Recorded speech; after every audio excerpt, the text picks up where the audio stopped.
Gunung Merapi. Sembarang gunung Lewot laki-laki juga kembali erupsi pada Selasa pagi waktu Indonesia Tengah. Erupsi ini sempat memicu paniknya warga yang sedang beraktivitas di sekitar kaki gunung.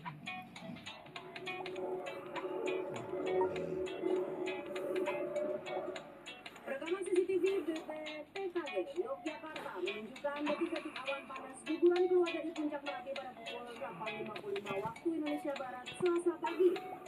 Luncuran awan panas mengarah ke barat daya, tepatnya ke hulu Sungai Putih dan Sungai Sar.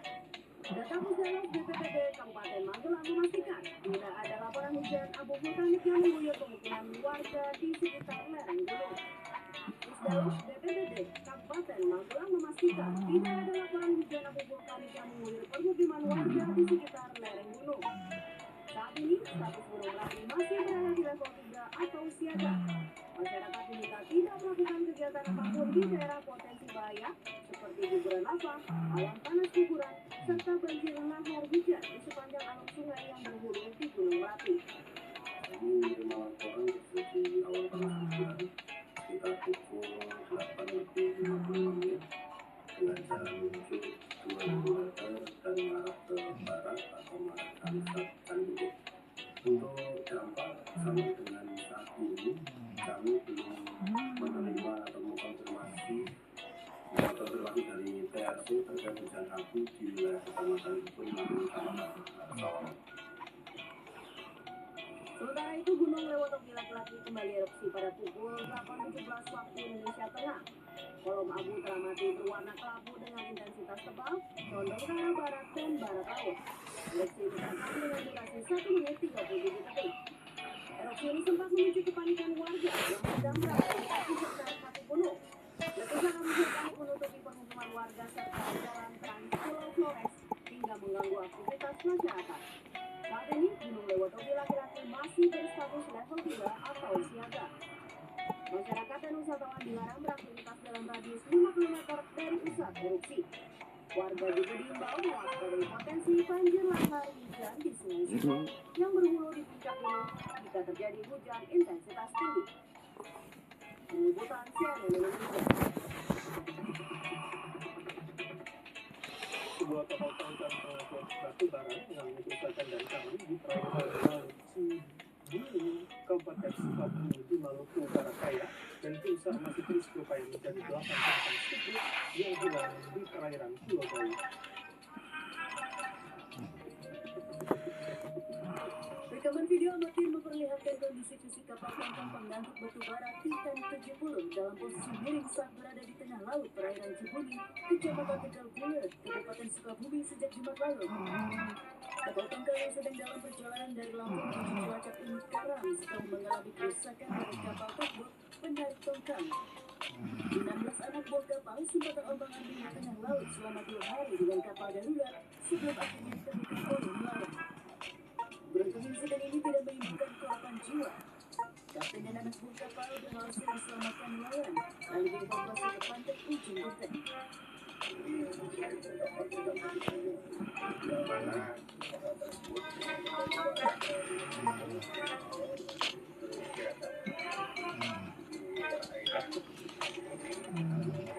Gangguan sehingga bersandar di perairan informasi dari kapten kapal Tim medis dari Puskesmas Cilacap memastikan seluruh awak kapal dalam kondisi sehat. Hingga kini kepolisian masih melakukan penyelidikan lebih lanjut terkait penyebab pasti kendala teknis yang menimpa kapal tersebut. Memasuki hari keempat, tim gabungan Polairut dan Basarnas masih terus berupaya mencari 8 penumpang speedboat yang hilang di perairan Pulau Bali, Maluku Barat Daya. Hingga saat ini tim SAR belum menemukan tanda-tanda bangkai kapal maupun korban yang hilang. Petugas berkoordinasi dengan nelayan tradisional untuk menggali informasi terkait keberadaan korban. Kendala cuaca dan luasnya area pencarian membuat tim SAR untuk meminta penambahan personel dan armada dari pemerintah daerah Kabupaten Maluku Barat Daya agar operasi SAR selama 7 hari ke depan lebih maksimal.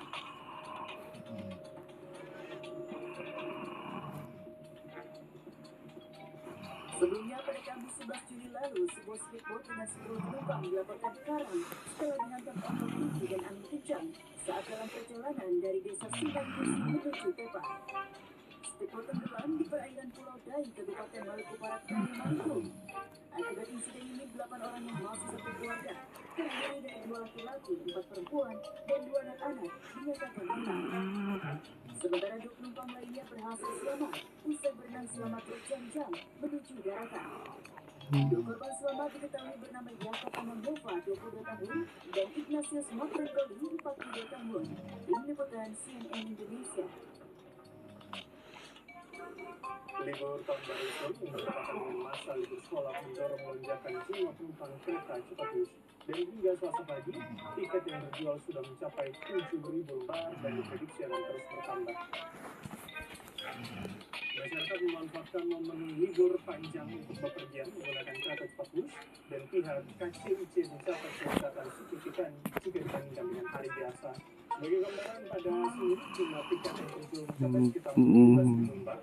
Dalam penjualan tiket, KCIC tetap menerapkan skema tarif dinamis yang menyesuaikan tanggal, okupansi, serta rute perjalanan.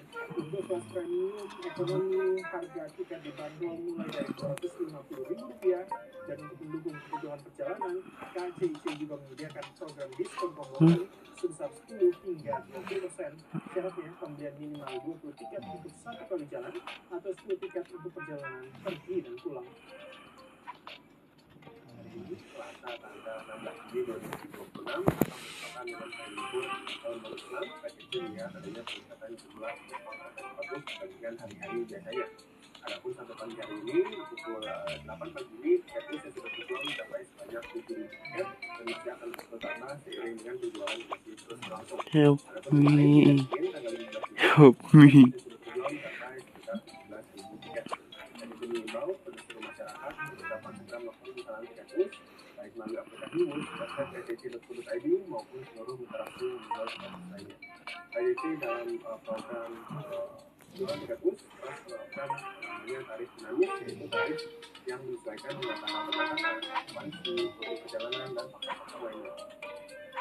Suasana di salah satu pusat perbelanjaan di kota Manado, Sulawesi Utara berubah menjadi panikan saat seorang pria yang membawa senjata tajam berlarian dan mengamuk di dalam area mall.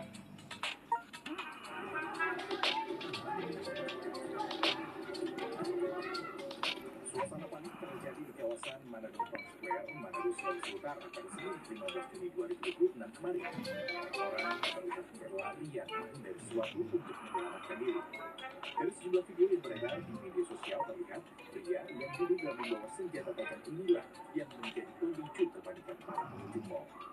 Pria itu terlihat dikepung sejumlah orang sebelum akhirnya dilumpuhkan oleh petugas kepolisian. Sebelumnya, pria ini dilaporkan berlarian di area mal hingga memicu kericuhan dan mengundang perhatian pengunjung. Menurut Kapolresta Manado, Kombes Pol Ilham Khalid, seperti dikutip Detikcom pada Selasa, diduga pria itu mengalami gangguan kejiwaan karena pelaku berbicara tidak terarah saat diperiksa. Meski begitu, polisi tetap melakukan pendalaman dan penanganan sesuai prosedur yang berlaku. Polresta Manado telah berkoordinasi dengan Satpol PP serta dinas sosial setempat untuk penanganan lanjutan serta akan memeriksa kejiwaan terhadap pria bersangkutan di rumah sakit jiwa Ratu Bungsang Selesai. Dilaporkan tidak ada korban jiwa dalam insiden ini.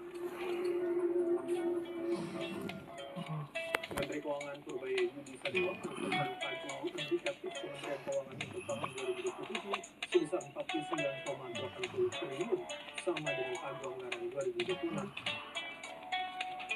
Hal tersebut disampaikan Purbaya saat rapat kerja dengan Komisi 11 DPR RI pada Senin siang di Komplek Parlemen Senayan, Jakarta. Dalam agenda tersebut, Purbaya mengatakan anggaran tersebut baru setuju Badan Layanan Umum pada lingkup Kemenku. Sementara usulan Bank Kemenku 2027 terdiri dari 3 fungsi, masing-masing pelayanan umum sebesar 45,52 triliun, fungsi ekonomi 284,71 miliar, dan fungsi pendidikan sebesar 3,99 triliun. Menurutnya, anggaran tersebut akan difokuskan melalui 5 program non-subsidi untuk mendukung program kerja prioritas nasional dan kegiatan strategis. Untuk menjalankan program yang dimaksud, Kami mengusulkan Stabilisatif Kementerian Keuangan tahun anggaran 2027 sebesar Rp49,8 triliun yang terdiri dari alokasi rupiah murni sebesar Rp39,32 triliun, PNBP sebesar Rp102,15 miliar, dan BLU sebesar Rp10,38 triliun dengan rincian sebagai berikut. 1. Program kebijakan fiskal sektor keuangan dan ekonomi sebesar Rp36,33 miliar yang bersumber dari rupiah murni. Yang kedua, program pengelolaan penerimaan negara sebesar Rp1,62 triliun yang bersumber dari rupiah murni. Yang ketiga, program pengelolaan belanja negara sebesar Rp14,12 miliar yang bersumber dari rupiah murni. Yang keempat, program pengelolaan perbendaharaan kekayaan negara dan risiko sebesar Rp194,68 miliar yang bersumber dari rupiah murni sebesar Rp93,63 miliar dan PNBP sebesar Rp101,04 miliar. Dan yang terakhir adalah program dukungan manajemen sebesar Rp47,93 triliun yang bersumber dari rupiah murni sebesar Rp37,55 triliun. Badan Gizi Nasional merancang pengadaan barang yang telah dibeli oleh pengurus BGN sebelumnya, salah satunya adalah pengadaan 21.000 motor listrik. Sejumlah pengadaan Badan Gizi Nasional dengan harga fantastis sudah dibeli dan belum diberikan kepada para penerima manfaat atau para petugas di SPTG. Salah satunya adalah 21.000 motor listrik yang sudah terparkir di kawasan Sentul.